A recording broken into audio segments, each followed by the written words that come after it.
Boker Tov and good morning. I'm Rabbi Steve Moskowitz of Congregation Lador Vador here on Long Island, and I am joined this morning on my Monday Musings program, a 15-minute spiritual kickstart to the week, by my friend and colleague, Rabbi Yitz Novak, the APAC Northeast Regional Synagogue Initiative Director. It's quite the title, Yitz. So it's welcome to the show, as I like to call it. And I look forward to learning from you and hearing about your story. So first, tell us about what's APAC. Happy to, but first, let me just thank you, not just for the opportunity to chat today, and it's always great to chat with you, whether it's at a Starbucks or even via Zoom, though certainly not the same, but thank you for the friendship. And I've really enjoyed our time together over the last 7-8 years or so. And every time we get to chat, it's always fun. It's always meaningful. And I learn a lot. So just the small proverbial thank you. I prefer Ben's over Starbucks, by the way, our get-togethers there. So yeah, that was a little more filling, but okay, go ahead. Well, you name the place. As soon as we can get out of this, this Zoom environment and the world is safer and healthier, I look forward to shaking hands, giving hugs, and breaking bread together. So, we all look forward to that for sure. Anyways, just a little bit about APAC. We're the American Israel Public Affairs Committee. We're a bipartisan organization, really a movement that's about building and strengthening the U.S.-Israel relationship and expanding it in so many ways.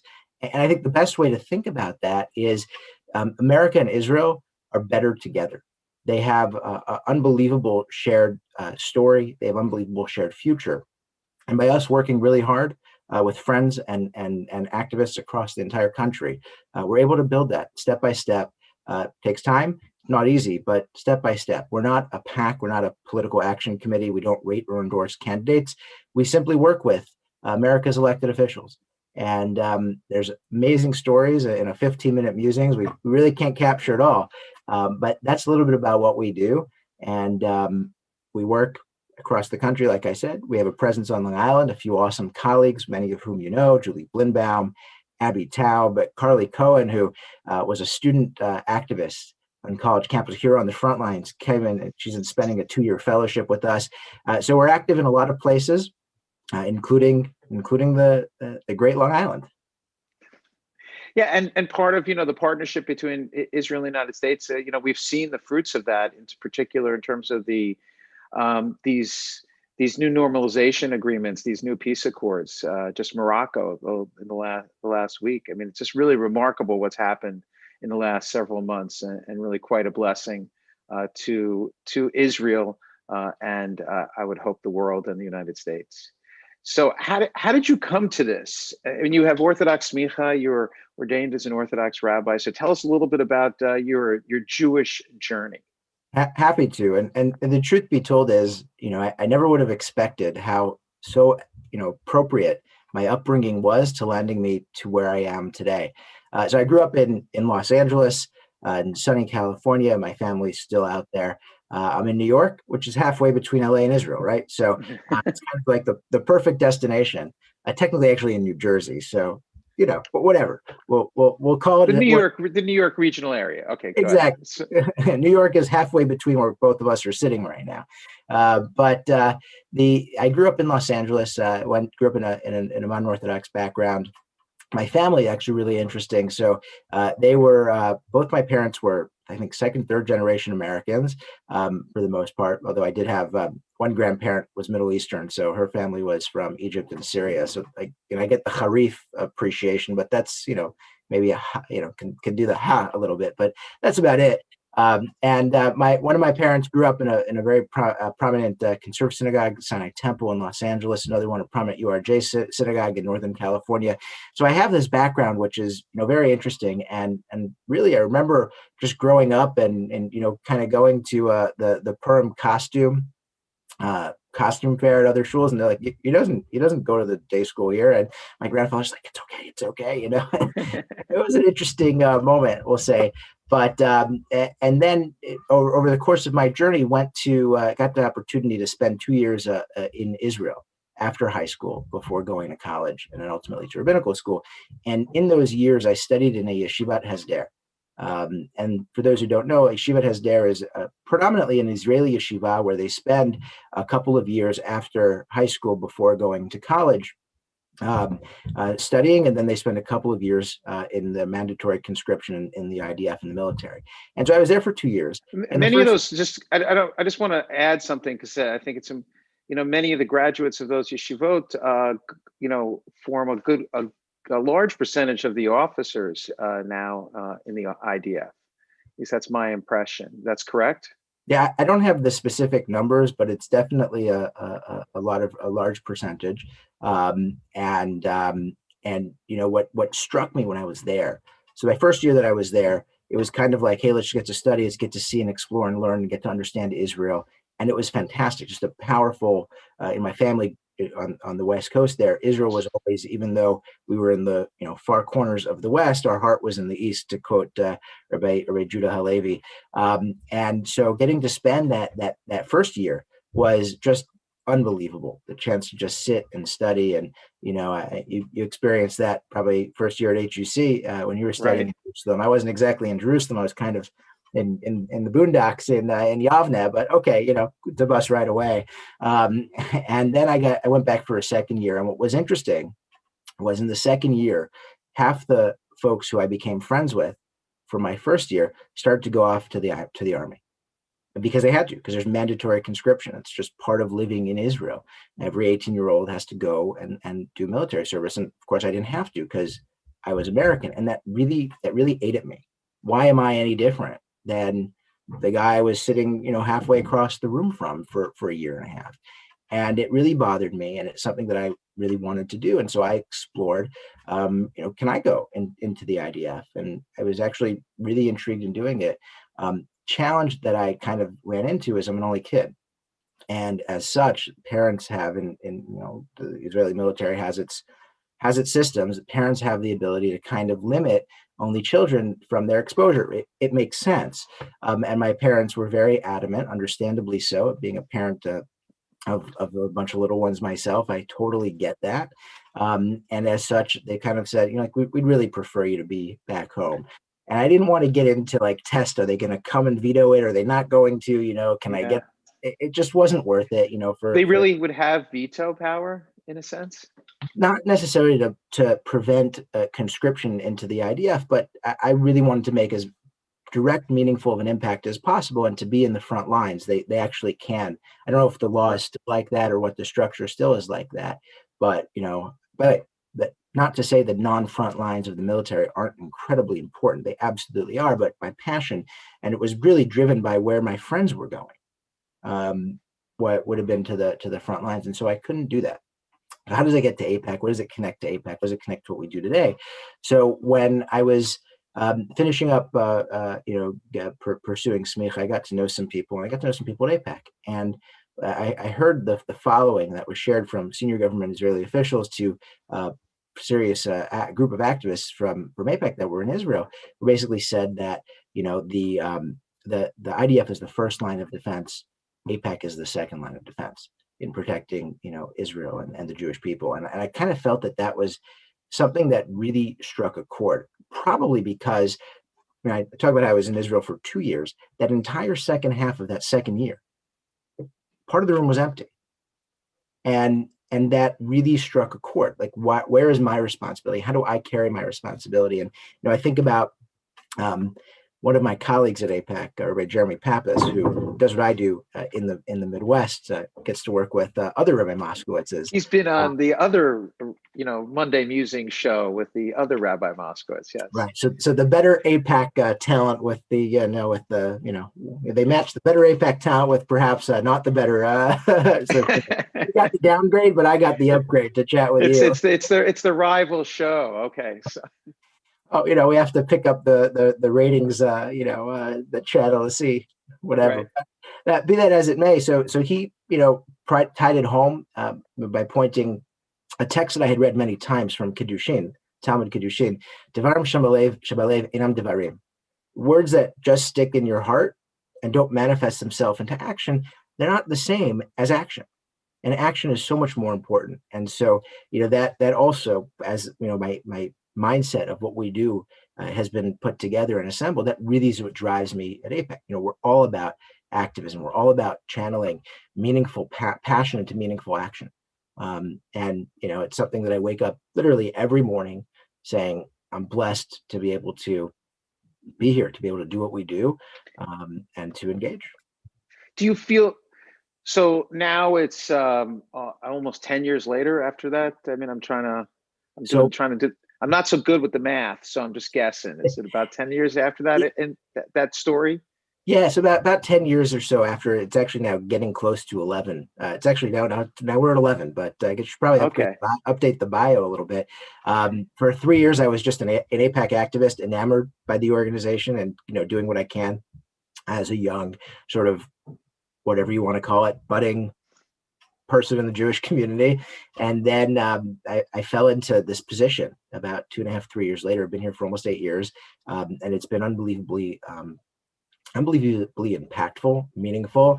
And, I think back to the other side of the room from when I was in yeshiva in Israel.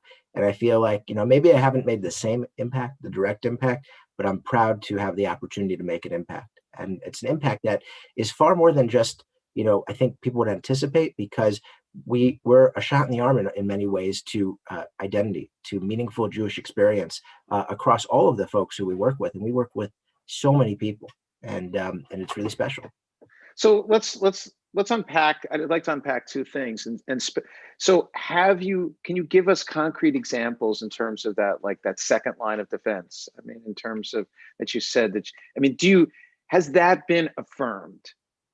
I would say just over the weekend. I mean, we could spend hours, and I know that I've talked out the clock. We're already halfway through the show here. It's okay.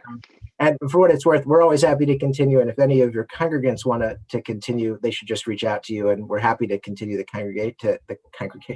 Happy to continue the conversation. You'll continue the congregation. We'll continue the conversation.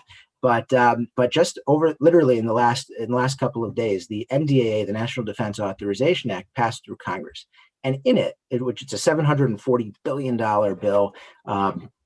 GovTrack, and go look up all of the details. It funds the defense universe for the next year. In it were a whole number of things that are vital to the U.S.-Israel relationship, and really hit that second line of defense space. So the Iron Dome, which has been a game changer across the region, across the world, to the point, I don't know if everybody knows about the Iron Dome.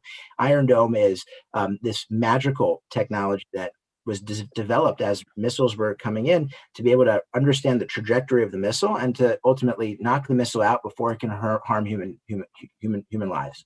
And that does so much. The secondary impact, the tertiary impact is truly remarkable. It was so successful is Israeli ingenuity that was invested by American dollars.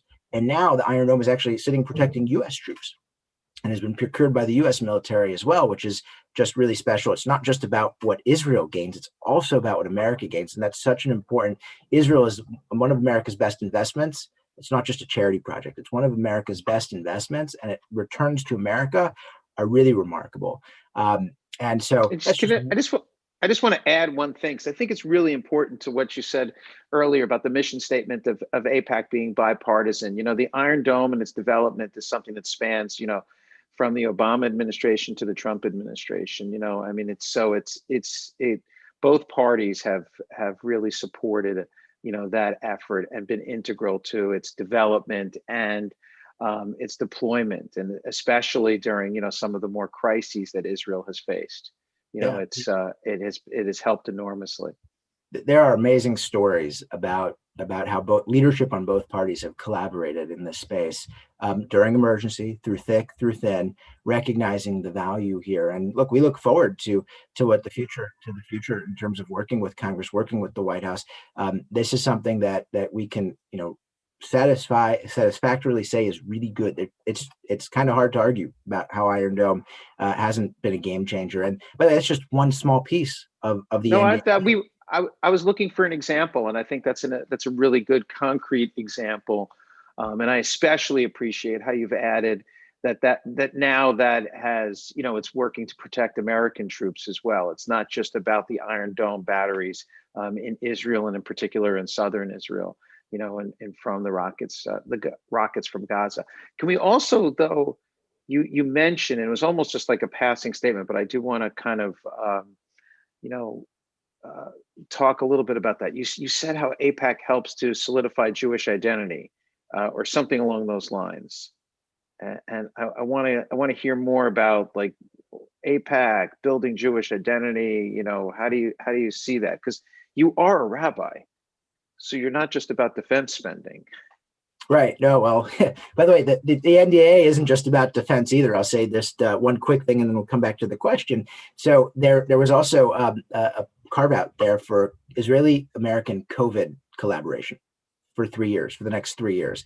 So it's much more than just sort of, keeping missiles from harming people. It's much more about just across the board, cyber, infrastructure, climate. I mean, there's so much, and we don't have enough time to unpack it, but I literally have colleagues who spend hours going through it, and they don't have enough time. So it's really particularly special. In terms of the question here about meaning and identity. So, AIPAC is actually not a Jewish organization.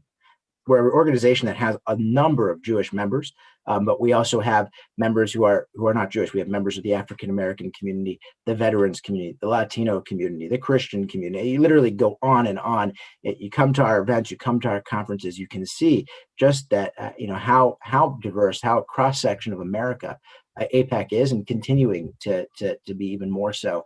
And so, we're far more than just a Jewish operation.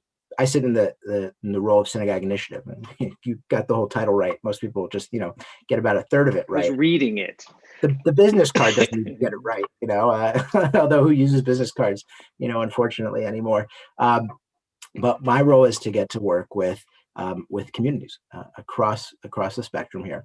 And it's something really special, and I think every community has its group of people who are passionate about something, and for many, Israel's that something, and we're just a great vehicle, and we partner. We get in the car together proverbially, and we're able to bring people to do something that's for them meaningful. It's meaningful as it relates to Israel. It's meaningful personally. It's meaningful as it relates to their own Jewish identity, and to know that we're able to be a resource to give people that excitement, to give people that opportunity to do something good, to do that something that keeps them going. That, we've seen it, where we really see it is that multi-generational family that gets involved. We have at our conference every year, there's a number of families who come, parent, grandparent, grandchild, so 3 generations.